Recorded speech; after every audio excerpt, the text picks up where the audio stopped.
Former Prime Minister and Beaufort South MP Dr. Antony spoke to News Force moments after he received his first AstraZeneca vaccine shot. No, very, very simple. Hardly ever felt it.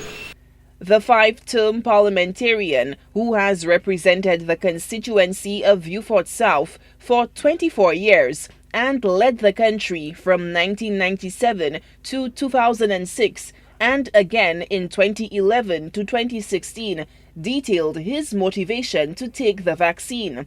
The 70-year-old political giant was candid about his susceptibility to the virus. I'm in the vulnerable category. I'm 70 now, so I'm within the category that is defined as vulnerable and susceptible. And people like me lead a very public life, so you have constant engagements with the public, and therefore it's essential that there be a degree of security. Dr. Antony believes vaccine hesitancy is detrimental to the current advocacy and education campaign aimed at persuading citizens to get the jab. He is calling on the medical fraternity to engage the public in a wide-ranging Q&A session on everything vaccine-related. I think they're doing a bad job of communicating to the public. And there are a lot of issues with the number of vaccines we have, because even with the 20,000 vaccines, you're already talking about 10,000 persons. We have a population of 170,000.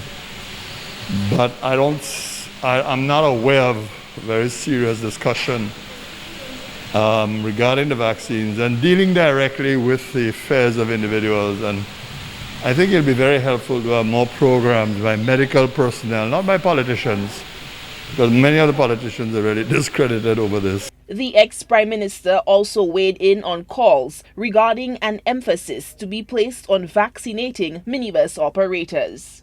There are persons in the community who interact with sizable numbers, like the bus drivers, and I think perhaps it's a good thing. It makes good sense to engage them, to allow them to have the vaccine ahead of others. I think a lot of people understand the need for prioritizing certain individuals and certain groups, quite apart from the traditional definition of persons on the priority list. High on the priority list for the first phase of the vaccine program are the frontliners, deemed to be medical professionals, law enforcement officials, emergency responders, the elderly 65 years and older, immunocompromised individuals, and persons with pre-existing conditions. Soda Alfred, HTS News Force.